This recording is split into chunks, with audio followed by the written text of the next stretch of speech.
aquí con mi flucito, pero por el asunto del clima está muy complicado y no quiero estar aquí bañado en sudor.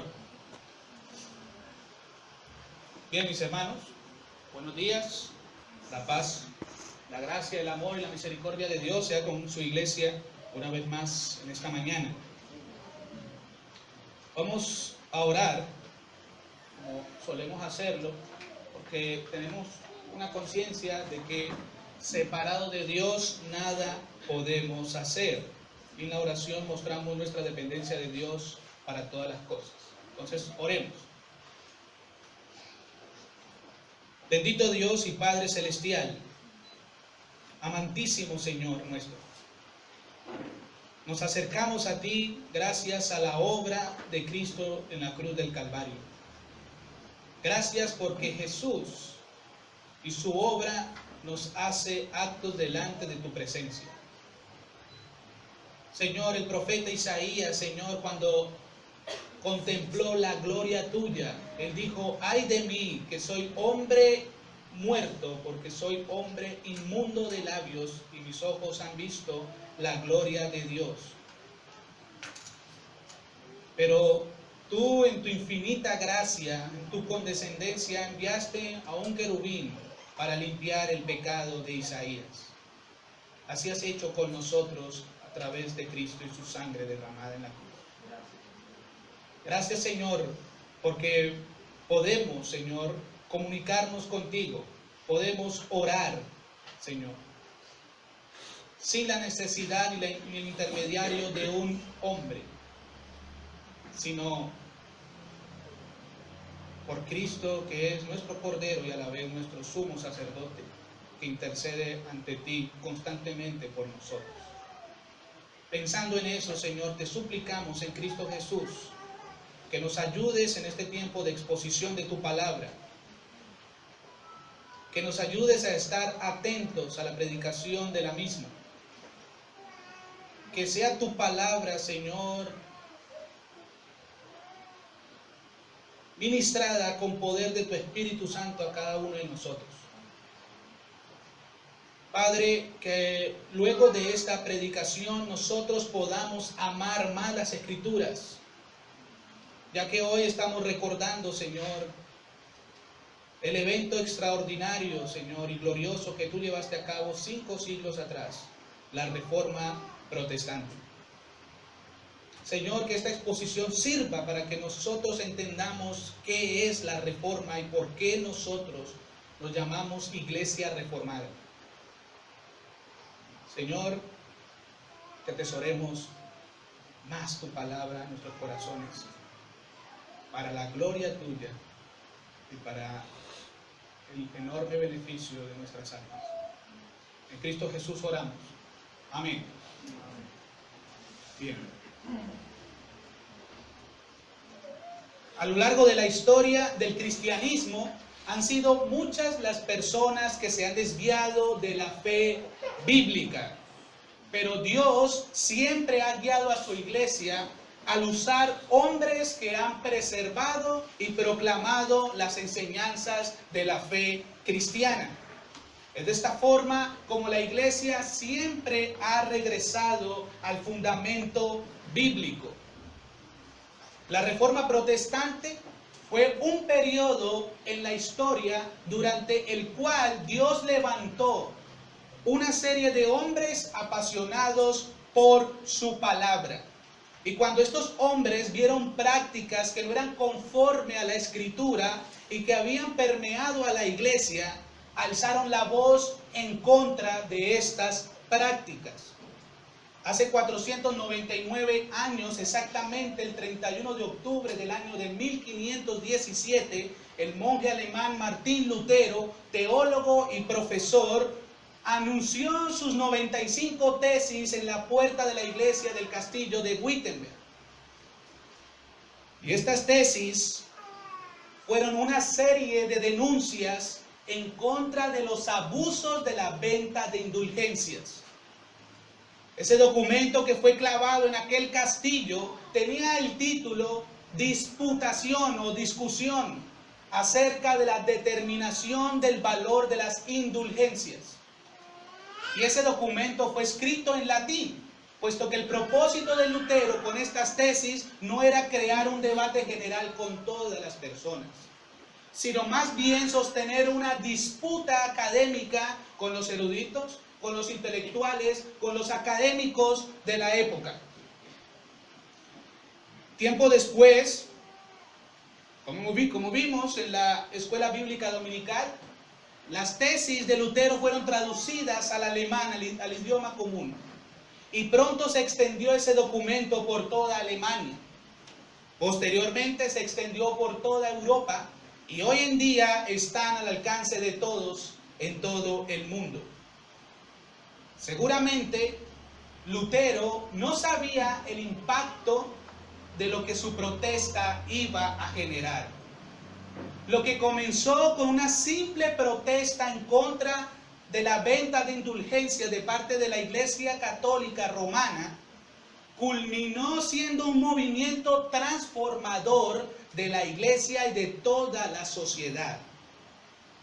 Porque terminó siendo un movimiento de retorno a la Escritura para purificar a la Iglesia cristiana de todas las tradiciones humanas, de todo el sacramentalismo que había oscurecido el mensaje del Evangelio durante 1000 años aproximadamente.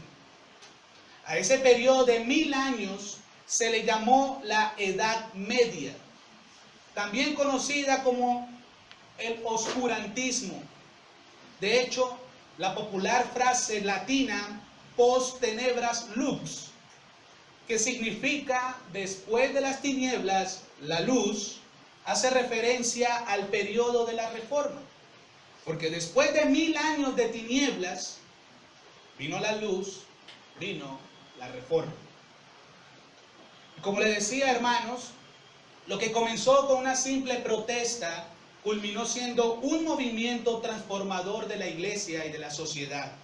Es por eso que se ha llamado a los principios que presentaron y defendieron los reformadores como las enseñanzas que transformaron el mundo, porque estos principios constituyen la esencia del verdadero cristianismo.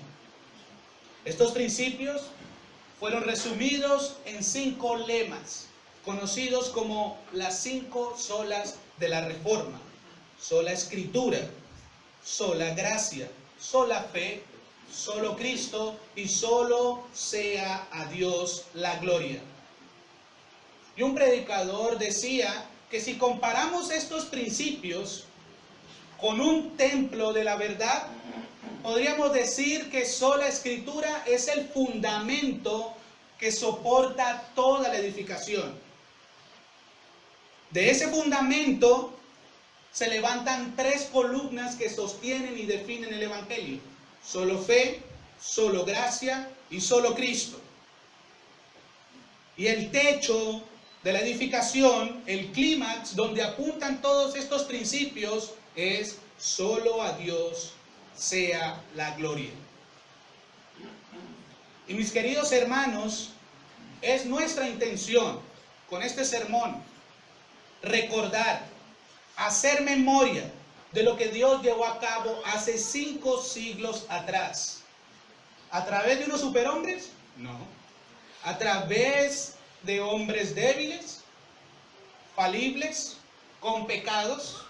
Porque aquí no idolatramos a Calvino, aquí no idolatramos a Martín Lutero, aquí no idolatramos a Ulrico Zwinglio, aquí no idolatramos a nadie. Queremos hacer memoria, queremos recordar de lo que Dios llevó a cabo hace 5 siglos a través de estos hombres, para que nosotros tengamos un mejor entendimiento de las Escrituras. Queremos hacer memoria de estas cosas para que nosotros amemos y valoremos más las Escrituras, y para que guardemos y hagamos lo que las Escrituras dicen, para la gloria de nuestro buen Dios. Solo Deo Gloria, o Soli Deo Gloria. Hermanos, los reformadores no trataron de crear una nueva religión. No. Los reformadores del siglo XVI lo que trataron de hacer fue regresar al fundamento de la Escritura, colocando a la Escritura como nuestra máxima autoridad en asuntos de fe, conciencia y práctica. Y es de ahí que viene el lema, la sola Escritura, que veremos en el día de hoy. Y vamos a ver este principio, este lema, sola Escritura, en 3 encabezados sencillos. En primer lugar, vamos a ver el contexto histórico de sola Escritura. En segundo lugar, el significado de sola Escritura. En tercer y último lugar, algunas reflexiones de sola Escritura. Entonces, contexto histórico de sola Escritura, significado de sola Escritura y algunas reflexiones de sola Escritura. Así que con este bosquejo en mente, veamos en primer lugar el contexto histórico de sola Escritura. Como hemos visto, varios factores se conjugaron para el inicio de la Reforma Protestante. Sin embargo, el factor detonante fue la venta de las indulgencias. Y hemos hablado de indulgencias. ¿Y qué significa eso? ¿Qué son las indulgencias? Bueno, según el Catecismo de la Iglesia de Roma, la indulgencia es, y preste mucha atención, porque si usted no sabe qué es una indulgencia, usted no puede comprender por qué se hizo la reforma.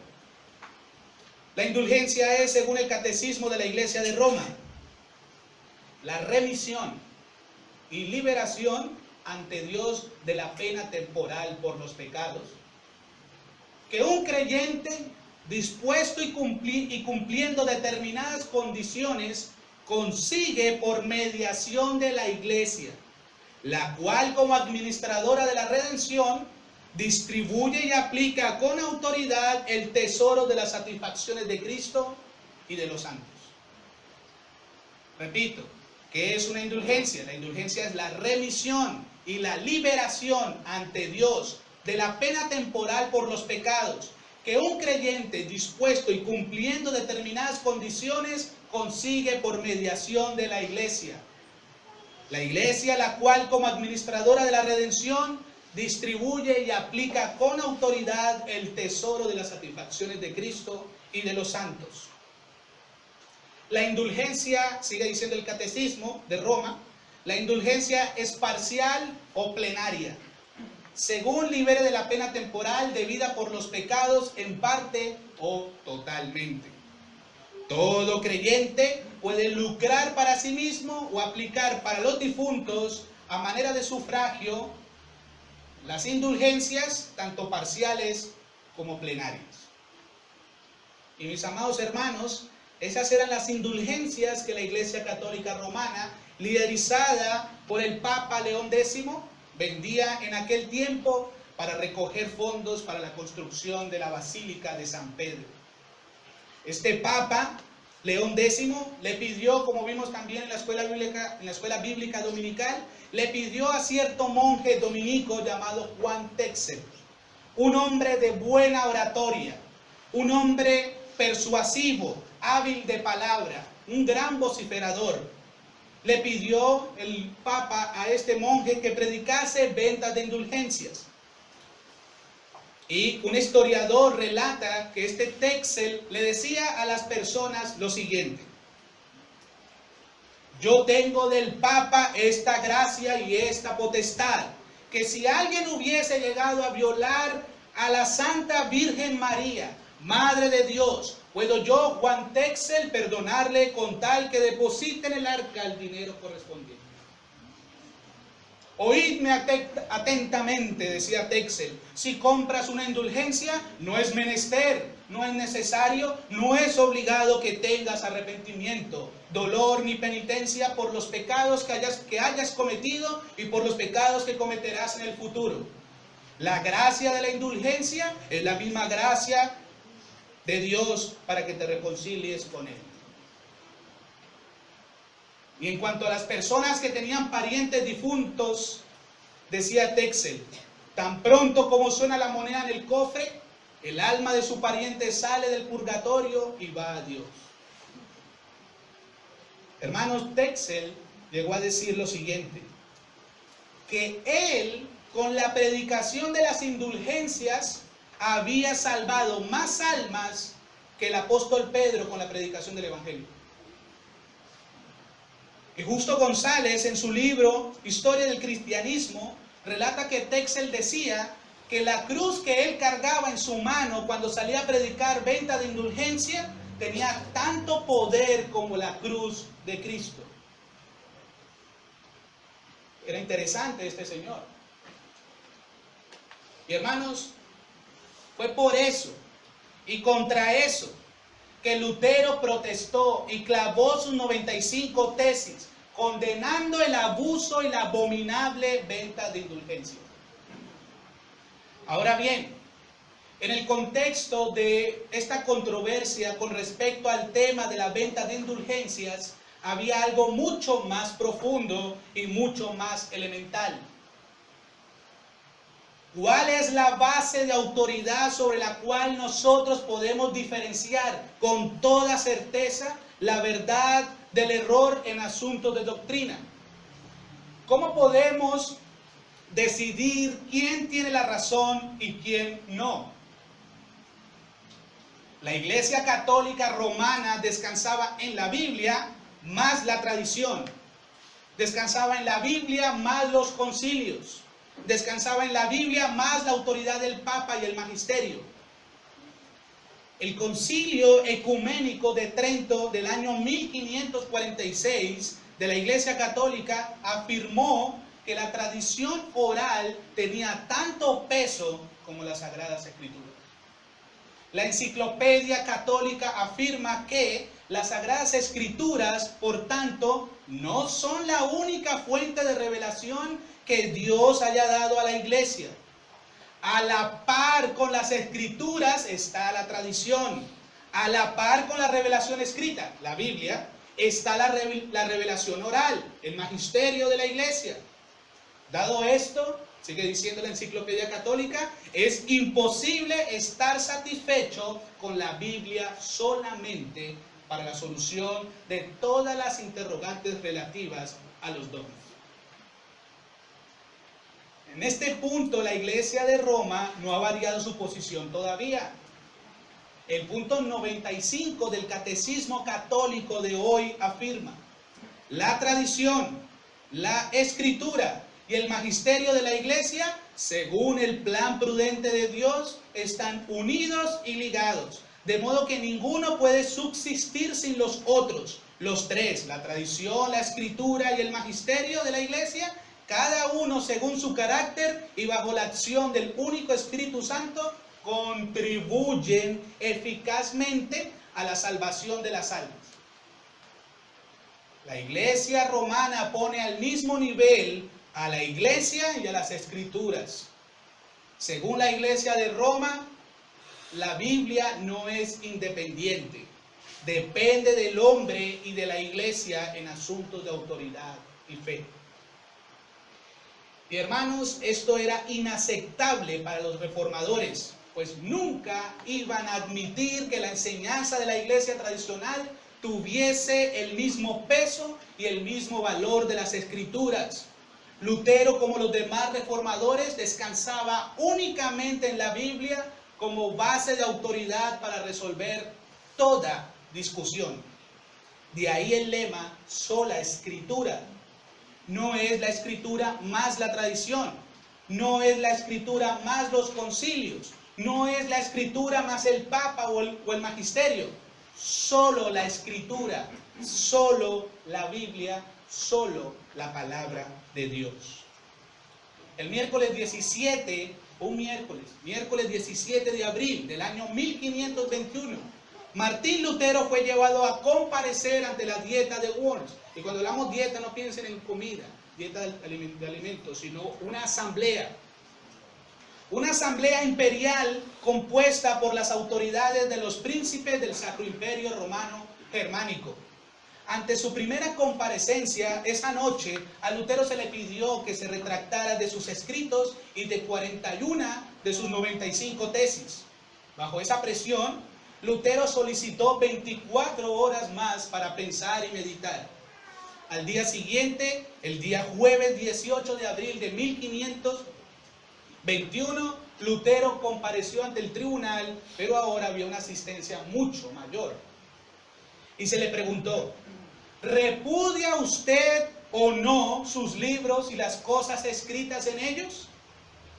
A lo que Lutero respondió de la siguiente manera: yo no puedo someter mi fe al Papa o a los concilios, porque está tan claro como la luz del día que ellos han errado continuamente y se han contradicho a sí mismos, a menos que yo sea convencido por el testimonio de las Escrituras o por razones evidentes, me mantengo firme en los escritos por mí adoptados.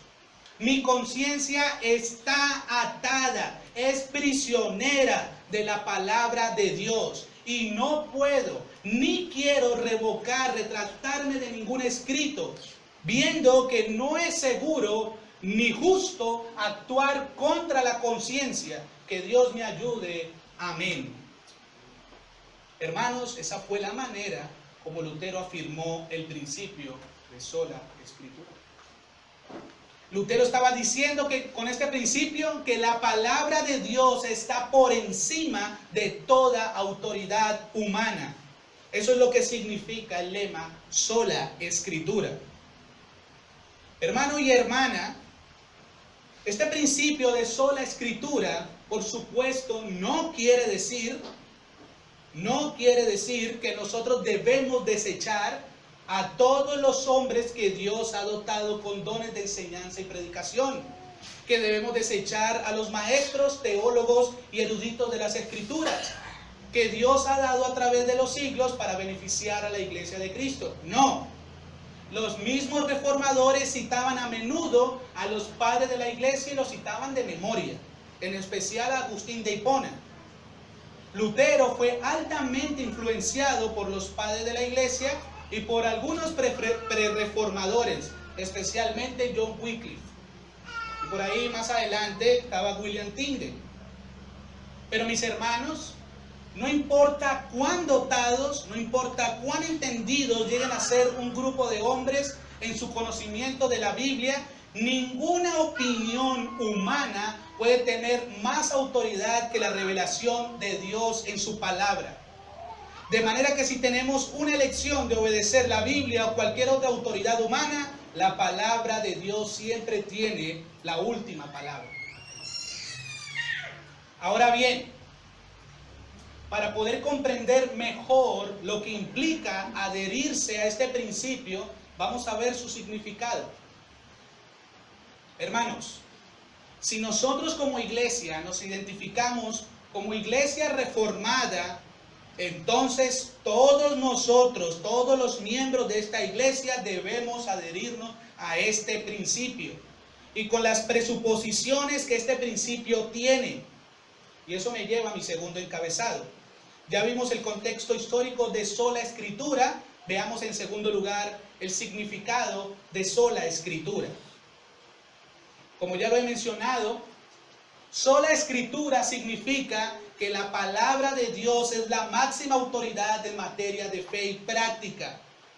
Por tanto, nada que contradiga la revelación de Dios puede regular la vida del creyente. La Biblia es la autoridad final o la corte última de apelación en todo lo que afirma o implica. Hermanos, ¿por qué creemos en el principio de sola escritura? Punto A. Porque al afirmar el principio de sola escritura, creemos que las escrituras totalmente son inspiradas por Dios. ¿Y qué significa que las escrituras son inspiradas? Significa que los libros de la escritura fueron escritos por Dios, usando como instrumento a algunos hombres con sus respectivas personalidades y su respectivo trasfondo cultural de la nación a la que pertenecían. Tales libros son en cada parte y en su totalidad, en expresiones verbales y en pensamientos, en sustancia y forma, la palabra de Dios. transmitiendo con exactitud absoluta y con autoridad divina, sin adiciones o mezclas humanas, todo lo que Dios ha querido decir. Esto pudo ser así por la influencia sobrenatural del Espíritu Santo de Dios que obraba sobre el espíritu de los escritores sagrados. Esta influencia del Espíritu Santo les acompañaba uniformemente cuando escribían, y sin violentar el libre ejercicio de sus facultades, les dirigía en todo lo que escribían y aseguraba de esta manera la expresión infalible de ello en palabras. Y eso es lo que vemos claramente en las Escrituras. Vamos un momentico, acompáñenme a 2 de Pedro, capítulo 1, versículo 20 al 21. 2 de Pedro, capítulo 1, versículos 20 al 21.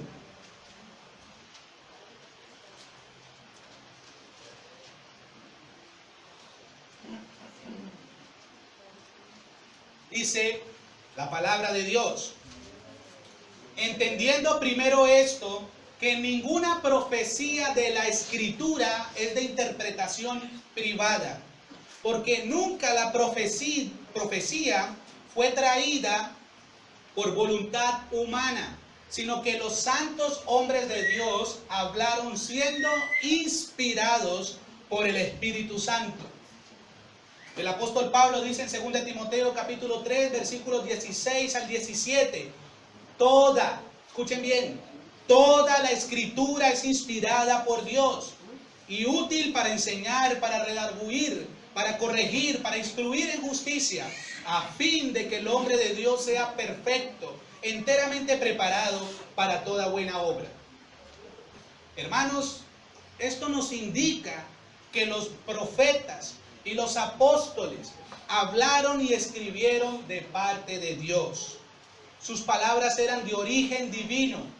Ellos no hablaban ni escribían por su cuenta, sino que eran guiados, movidos por el Espíritu Santo de Dios. De tal manera, hermanos, de que lo que la Biblia dice es lo que Dios mismo dice. Es por eso que la Biblia se llama la palabra de Dios. La palabra de Dios. Hermanos, y el concepto de inspiración no es solo un concepto del Nuevo Testamento. El Antiguo Testamento enseña claramente la inspiración de la Escritura. Vayan conmigo a 2 de Samuel, versículo 23, 2 de Samuel capítulo 23, versículo 2. 2 de Samuel capítulo 23, versículo 2. En este pasaje está hablando el rey David. Y David dice: el Espíritu de Jehová ha hablado por mí, y su palabra ha estado en mi lengua. Este pasaje no solamente quiere decir que las escrituras que estaban en ese momento ya escrito, lo que ya estaba escrito, era lo que David hablaba y conversaba. No significa solamente eso. O que cuando David hablaba, citaba las escrituras. Eso no es lo que solamente significa ese pasaje, sino que David era el instrumento por el cual Dios hablaba. Es por eso que es característico leer en el Antiguo Testamento expresiones tales como: así dice el Señor, la boca del Señor ha dicho, y expresiones semejantes a eso. Y los escritores, si les queda duda de esto que acabo de decir del Antiguo Testamento, la interpretación inspirada, infalible, inerrante de los autores del Nuevo Testamento lo dicen así. Cuando ellos introducían sus citas del Antiguo Testamento, lo hacían con esta fórmula. Hebreos 3:7, el Espíritu Santo dijo. Hebreos 9:8, dando a entender el Espíritu Santo. Hechos 2:17, dijo Dios. Hechos 4:25. El Señor por la boca de David su siervo dijo, etcétera.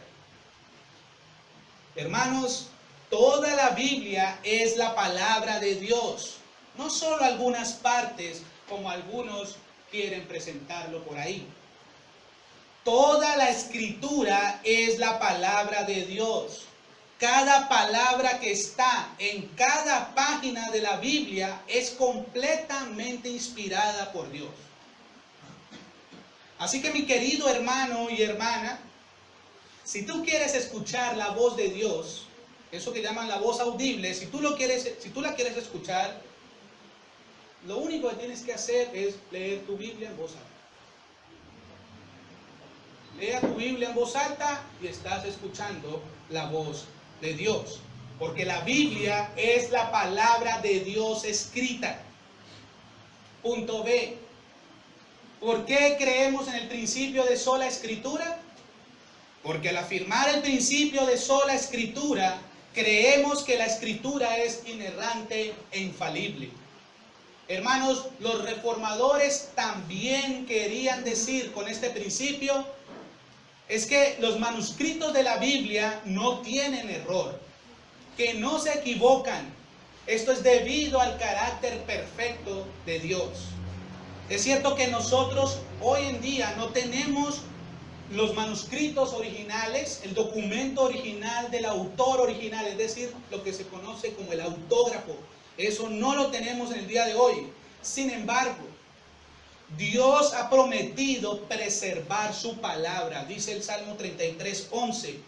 El consejo, refiriéndose a las Escrituras, el consejo de Jehová permanecerá para siempre. Los pensamientos del corazón de Dios permanecerán por todas las generaciones. Cielo y tierra podrá pasar, pero su palabra nunca pasará. Hermanos, este salmo enseña que Dios preservará, cuidará y protegerá su palabra siempre. Y como Dios es veraz, entonces nosotros podemos estar seguros que las copias, los apógrafos que salieron de los manuscritos originales son confiables, infalibles. La Biblia es veraz, no tiene error, no se equivoca, porque Dios es perfecto y no se equivoca nunca jamás. Todas las promesas que están en la Biblia serán honradas por Dios. Todas las profecías que están en la Biblia, Dios las cumplirá. Y todos los juicios y todas las advertencias de Dios serán llevadas a cabo. Los concilios y los papas se han equivocado y se han contradicho entre ellos, como lo dijo Lutero. Pero la Biblia es la palabra de Dios y toda su palabra es verdad. Él no miente ni se puede equivocar. El Salmo 19:7 dice acerca de la Escritura que es perfecta.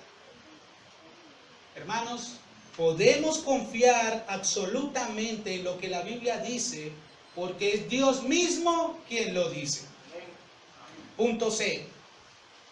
¿Por qué creemos en el principio de sola escritura?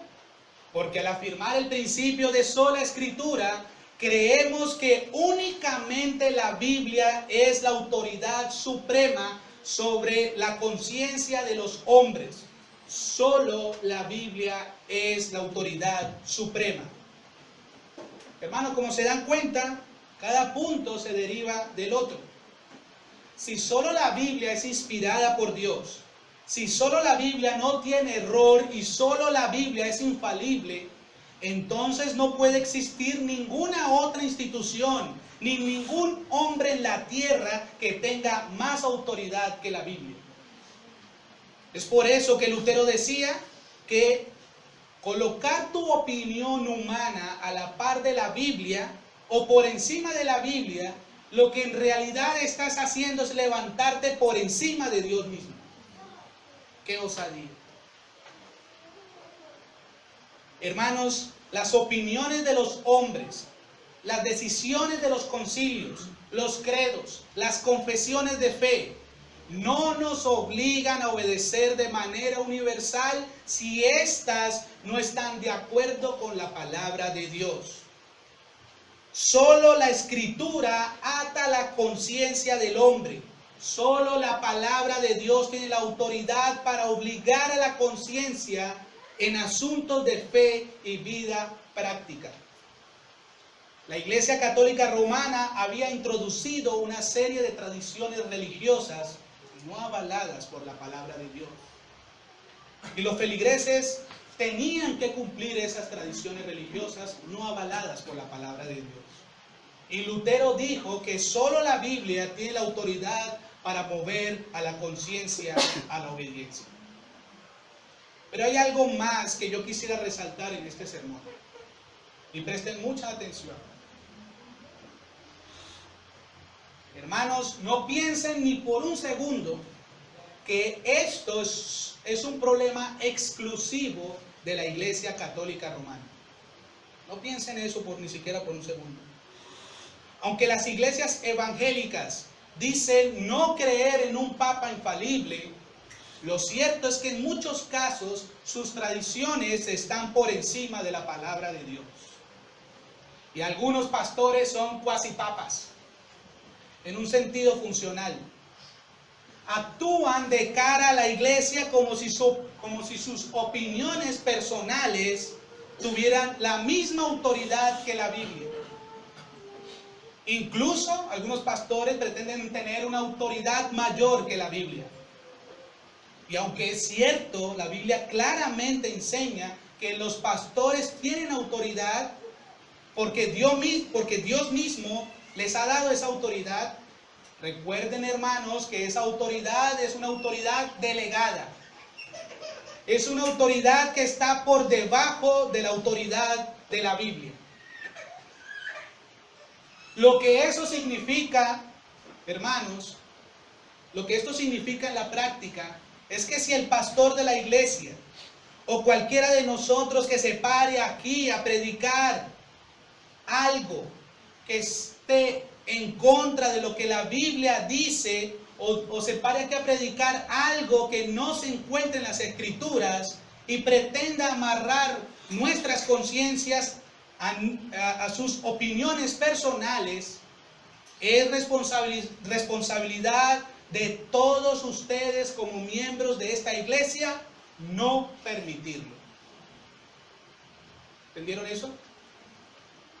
Es responsabilidad de todos los miembros de la iglesia no permitir que el pastor ni ningún maestro o predicador se coloque por encima de la Biblia.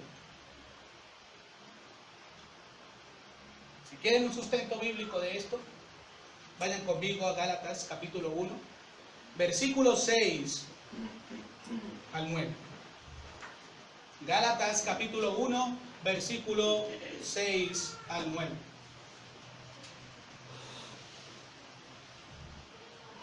Hermanos, noten lo que el apóstol Pablo le dice a estos creyentes. Estoy maravillado de que tan pronto os hayáis alejado del que os llamó por la gracia de Cristo para seguir un evangelio diferente. No que haya otro evangelio, sino que hay algunos que os perturban y quieren pervertir el evangelio de Cristo. Y ahora fíjense bien lo que dice el mismísimo apóstol Pablo. Mas si aún nosotros, los apóstoles, o un ángel del cielo os anunciare otro evangelio diferente del que os hemos anunciado, sea anatema, sea maldito de Dios, lo que significa eso. Si acaso no entendieron, ¿no, Gálatas? Versículo 9. Como antes hemos dicho, también ahora lo repito. Si alguno os predica diferente evangelio del que habéis recibido, sea anatema. Ningún ser humano puede colocarse por encima de la Biblia, ni siquiera los apóstoles. Y mucho menos los pastores, mucho menos los predicadores. Porque ningún ser humano tiene más autoridad que Dios. Dice Isaías 8:20, Isaías 8:20, a la ley y al testimonio. Si no dijeren conforme a esto, es decir, si sus opiniones y si sus comentarios no son conforme a la palabra de Dios, es porque no les ha amanecido. Dice el profeta, si no hablan conforme a la palabra de Dios, es porque no ha venido la luz del Espíritu Santo a su entendimiento. No les ha amanecido, todavía están en tinieblas. Punto D. ¿Por qué creemos en el principio de sola escritura? Porque al afirmar el principio de sola escritura, los reformadores declaraban también la claridad intrínseca de la palabra de Dios. ¿Y qué significa eso de la claridad intrínseca de la palabra de Dios? Que todo lo que el hombre necesita saber para salvarse o como guía práctica en el cumplimiento del deber, puede aprenderlo claramente en las Escrituras, puesto que ellas están designadas por Dios para el uso personal y adaptadas para la instrucción tanto de los sabios como de los simples, como de las personas más sencillas. La Iglesia de Roma decía que solo el Papa y sus líderes podían interpretar las Escrituras, pero los reformadores se negaron a eso. Ellos afirmaban que todos los asuntos esenciales de fe y práctica pueden aprenderse claramente en las Escrituras. Y que los cristianos, tanto sabios como cristianos sencillos, pueden sin peligro procurar interpretar estas Escrituras para la instrucción de sí mismos. Mis hermanos, Dios inspiró las Escrituras para que cada uno de nosotros pueda entender lo que ella dice por sí mismo. Dice el Salmo 19:8, hablando de las Escrituras: el precepto de Jehová es puro, que alumbra los ojos. Las escrituras son puras, que alumbran los ojos. Dios imparte luz al entendimiento a través de su palabra. Y también dice el Salmo 119, versículo 130, la exposición de tus palabras alumbra, hace entender a los simples. Alumbra, hace entender a las personas más sencillas. Hablando de la claridad de las Escrituras, Martín Lutero dijo lo siguiente: la Biblia tiene la intención de alcanzar a todos los hombres, sencillos y sabios, y es lo suficientemente clara en lo concerniente a aquellas verdades que son necesarias para nuestra salvación. Y esto, por supuesto, mis amados hermanos, no elimina la realidad de que hay ciertos pasajes en la Biblia que son difíciles de interpretar. Pero esa dificultad está en nosotros los lectores y no en las Escrituras. En otras palabras, es debido a nuestro desconocimiento de la gramática, es debido a nuestro desconocimiento del vocabulario, es debido a nuestro desconocimiento del contexto histórico-cultural de los textos, entre otras cosas más, que algunas cosas de la Biblia resultan difíciles de entender para varios de nosotros hoy. Pero ninguna de esas cosas oscurecen el significado de las doctrinas esenciales de las Escrituras. Y no hay ningún solo pasaje oscuro en la Biblia que no se pueda interpretar correctamente a la luz de otros pasajes más claros. No hay ni un solo pasaje oscuro que no se puede interpretar correctamente a la luz de otros pasajes más claros. Así que, hermanos y hermanas, Dios inspiró la Biblia que tú tienes ahí en tu mano, para que tú la leas, para que tú la interpretes. Punto E. ¿Por qué creemos en el principio de sola escritura? Porque al afirmar el principio de sola escritura, creemos en la completa suficiencia de la palabra de Dios. ¿Y qué quiere decir eso de suficiencia completa? Que la Biblia, que todo lo que la Biblia dice, todo lo que tiene que decir, lo dice cumpliendo plenamente el propósito por el cual Dios la inspiró.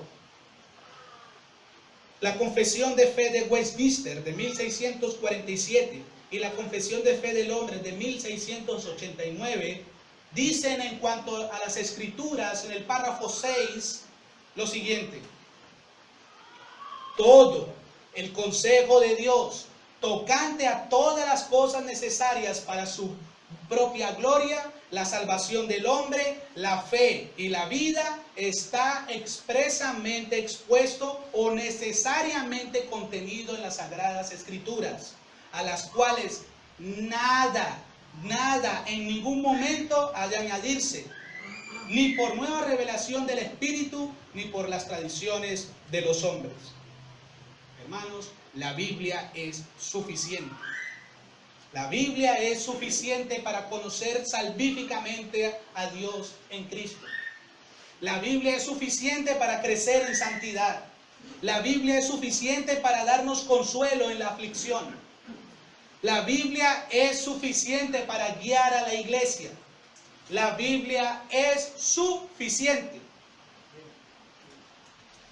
Eso es lo que Pablo le dice a Timoteo cuando dice en ese mismo texto que citamos anteriormente, 2 de Timoteo 3:16 al 17. Timoteo, toda la escritura es inspirada por Dios y ella es útil ¿para qué? Para enseñar, es suficiente para enseñar, para redarguir, para corregir, para instruir en justicia, a fin de que el hombre de Dios sea perfecto, maduro, enteramente preparado, enteramente equipado para toda buena obra. Timoteo, solo la Biblia es suficiente para que puedas ser maduro. Solo la Biblia es suficiente para equiparte. Solo la Biblia es suficiente para que lleves a cabo tu ministerio pastoral. Timoteo, todas estas cosas las encuentras en la Biblia. La Biblia es suficiente. Punto F. ¿Por qué creemos en el principio de sola escritura? Porque al afirmar el principio de sola escritura, creemos que solo la Biblia tiene el poder de salvarnos y transformarnos a la imagen de Cristo. Pablo dice en 1 Corintios 1:21 que le agradó a Dios salvarnos a través de la predicación de cualquier cosa, de su palabra. En otro lado, en Romanos capítulo 10, versículo 17, Pablo dice que la fe salvífica viene por el oír la palabra de Dios. Y en 2 Corintios 3:18, Pablo dice que nosotros somos transformados de gloria en gloria a la imagen de Dios cuando contemplamos su gloria en las páginas de las Escrituras. El Espíritu Santo de Dios nos transforma a través de su palabra. Hermanos, ningún otro libro en el mundo tiene semejante poder. Solo la Biblia. Y aquí está el ejemplo. O la evidencia. Así que, mis amados hermanos y hermanas, ¿pueden ver lo que los reformadores querían transmitir con este principio de sola escritura? ¿Pueden ver que este principio no es un invento de ellos, no fue algo creativo, alguna genialidad que se les ocurrió? No, ellos fueron guiados por el Señor en aquella época para colocar la Biblia en el lugar que le corresponde. La Biblia debe ser nuestra máxima autoridad porque Dios es nuestra máxima autoridad y la Biblia es su palabra. Bien, hemos visto el contexto histórico de sola escritura. Hemos visto el significado de sola escritura. En el tiempo que nos resta, veamos en tercer y último lugar algunas reflexiones de sola escritura. Hermanos, ¿por qué nosotros debemos celebrar, valorar y atesorar el hecho de que Dios haya guiado a los reformadores a poner la Biblia en el lugar que le corresponde con el principio de sola escritura? ¿Por qué debemos celebrar, valorar y atesorar eso? Porque Dios, en su hermosa providencia, usó a los reformadores para que nosotros, los creyentes de hoy, pudiéramos disfrutar de enormes e inmensos privilegios que los creyentes antes de la Reforma no pudieron disfrutar ni siquiera imaginar. Por ejemplo, fue por la labor de los reformadores que nosotros hoy tenemos el maravilloso, el indescriptible privilegio de leer la Biblia en nuestro propio idioma, sin ser nosotros encarcelados, sin que nos lleven a la hoguera para ser quemados, sin ser capturados. ¡Qué privilegio! Bendito y alabado sea el Señor por eso. Hermanos, en la Edad Media, en el oscurantismo, leer las Escrituras era algo imposible.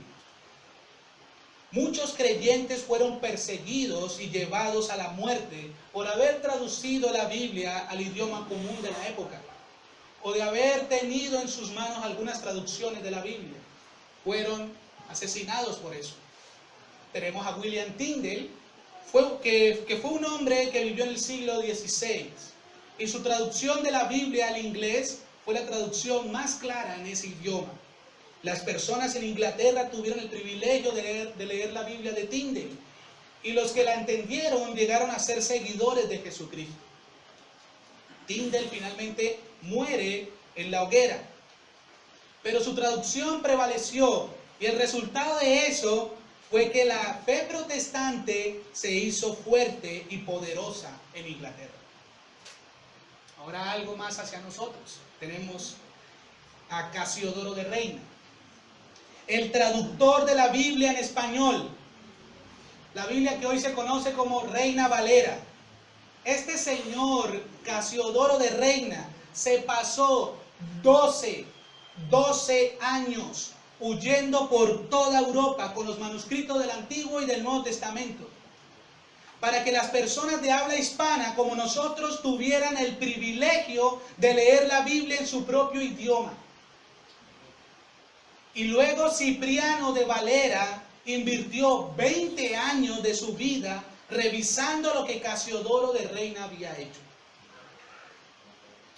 Mis amados hermanos y hermanas, nosotros deberíamos estar profundamente agradecidos por estos hombres. ¿Cuánto hemos orado por eso? Porque estos hombres arriesgaron su propia vida con tal que nosotros tuviésemos este tesoro tan grande en nuestras propias manos. Hermanos, honremos a Dios. Aprovechemos este tesoro que tenemos hoy. Durante 1000 años no lo tuvieron los creyentes. Hermano y hermana, leamos la Biblia, estudiemos la Biblia, memoricemos la Biblia. Hay gente que dice, yo llevo 15 años en el Evangelio y no sabe más de 2 versículos. Es triste eso. Meditemos en la Biblia. Oremos y demos gracias al Señor por la Biblia y obedezcamos en dependencia del Espíritu Santo de Dios lo que la Biblia dice. Porque es la misma voz de Dios hablándonos a cada uno de nosotros. Por otro lado, es por el principio de sola escritura que nosotros podemos adorar al Señor cada domingo como iglesia de la manera que Dios quiere y como a Dios le agrada, y no conforme a tradiciones e imposiciones humanas. Es el principio de sola escritura lo que nos lleva a lo que conocemos como el principio regulativo de la adoración. Ese principio es el que la Iglesia Reformada usa para honrar a Dios en el culto de adoración. Hermanos, nosotros debemos estar convencidos de que nuestros cultos congregacionales en el día del Señor deben ser regulados únicamente por la Biblia. Pablo le dice a Timoteo en 1 Timoteo capítulo 3, versículo 14 al 15. Timoteo, esto te escribo, aunque tengo la esperanza de pronto ir a verte, para que si tardo, sepas cómo debes conducirte en la casa de Dios, que es la iglesia del Dios viviente, columna y baluarte de la verdad. En otras palabras, Pablo le dice a Timoteo, Timoteo, no te pongas a inventar en la iglesia, porque la iglesia no es tu casa, la iglesia no es la casa de los pastores, la iglesia no es la casa de los miembros, la iglesia es la casa de Dios, y en la casa de Dios se hace lo que Dios dice, punto.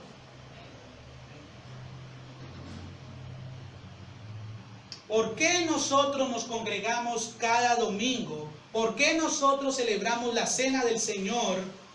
¿Por qué nosotros cantamos salmos, himnos y cánticos espirituales? ¿Por qué nosotros ofrendamos? ¿Por qué nosotros predicamos su palabra y la iglesia escucha la palabra de Dios? Porque eso fue lo que Dios dijo que nosotros deberíamos hacer en su día, punto. Porque Dios lo dijo.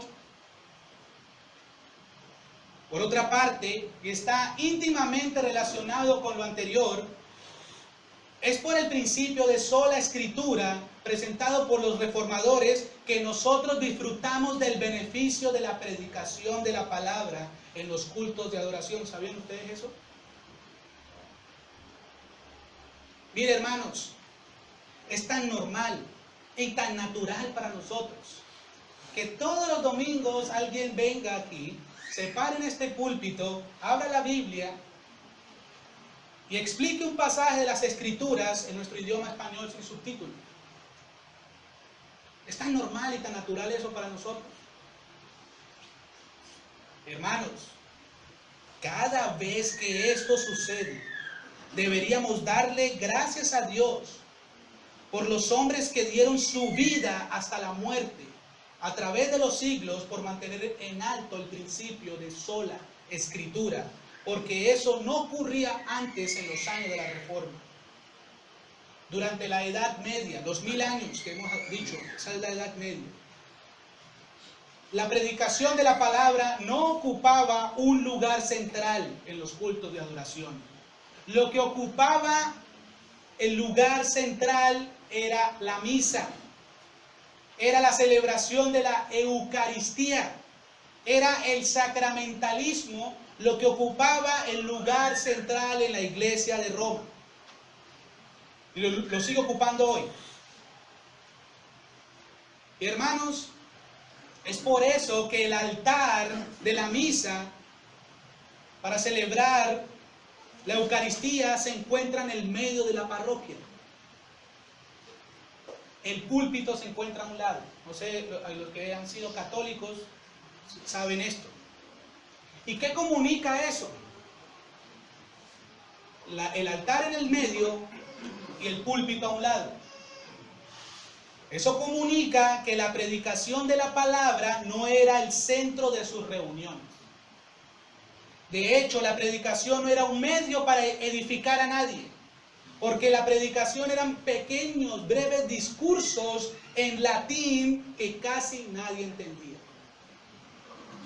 Pero cuando los reformadores colocaron la Biblia en su lugar, ¿saben qué pasó? Volvieron a colocar la predicación en su lugar. Alguien ha dicho que ese desplazamiento físico del altar a la misa para colocar el púlpito en su lugar representa gráficamente el movimiento teológico de una adoración basada en los sacramentos a una adoración basada en las Escrituras. Hermanos, ¿por qué este púlpito está en el medio y no por allá en la esquina? Porque nosotros queremos que todo aquel que suba por esa escalera y entre por ese lado, sepa que aquí en la Iglesia Evangélica Reformada Nueva Vida, la predicación es primaria y central. Lamentablemente, hermanos, eso no pasa en muchas iglesias evangélicas hoy en día. Esa no es la realidad. Hay muchas cosas que han sustituido la predicación de la palabra. ¿Y saben por qué? Porque han abandonado el principio de sola escritura. Y es muy importante resaltar aquí que que no es únicamente el pastor o los pastores de las iglesias los que deben mantener en alto la bandera de sola escritura. Toda la iglesia, los miembros, junto con sus pastores, son los que tienen la responsabilidad de hacerlo a toda costa. Hermano y hermana, permítame preguntarte algo. Ya estoy terminando. Permítame preguntarte lo siguiente. Piensa. ¿Es la palabra de Dios la autoridad suprema de tu vida? De tal manera que tú puedes decir como Lutero cuando compareció en la asamblea de Worms: mi conciencia está cautiva de la palabra de Dios. Y noten, hermanos, que Lutero no dijo, mi conciencia está convencida de que la escritura es la palabra de Dios. Lutero no dijo eso. ¿Verdad que no lo dijo? No lo dijo. Lo que Lutero dijo es que su conciencia estaba atada, amarrada a la autoridad de la palabra de Dios, de tal manera que él prefería que el emperador Carlos I le cortara la cabeza antes de negar cualquier doctrina de las Escrituras.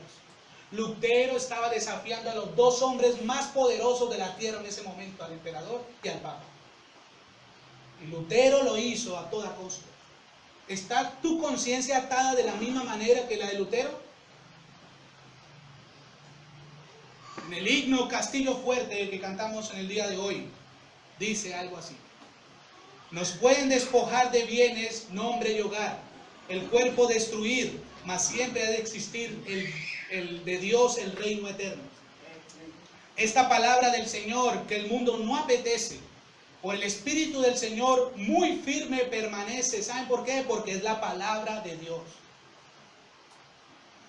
Y yo te pregunto una vez más, mi querido hermano y mi querida hermana, ¿está tu conciencia atada a la palabra de Dios de ese modo?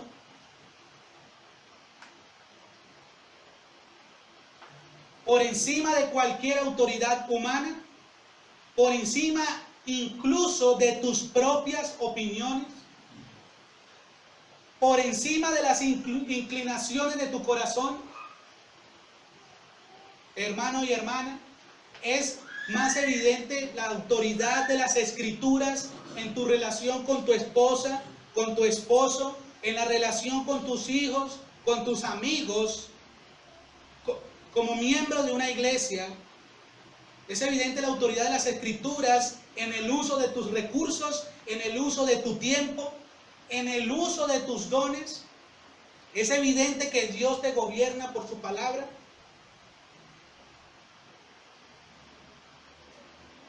Es evidente que Dios te gobierna cuando tienes un conflicto con algún hermano, cuando tienes algún problema. ¿Es evidente eso? Usa las Escrituras para luchar contra el pecado. La Biblia dice que Dios usa su palabra para santificarnos. ¿Usas la Biblia o qué usas tú? Amados hermanos y hermanas, solamente nos queda decir como Lutero, que Dios nos ayude.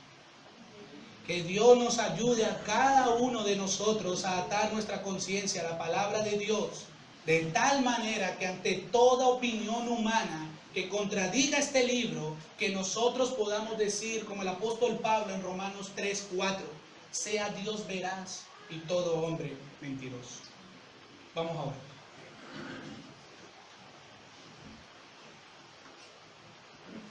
Señor,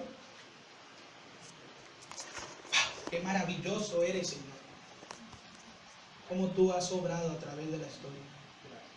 Gracias, Señor, porque hoy recibimos como herencia nuestra herencia reformada. Gracias, Señor, por lo que tú hiciste a través de estos hombres. Gracias, Señor, porque estos hombres fueron valientes, porque tú le diste de tu gracia para ser valientes. Gracias, Señor, porque esa determinación de los reformadores fue la obra de tu Espíritu en ellos.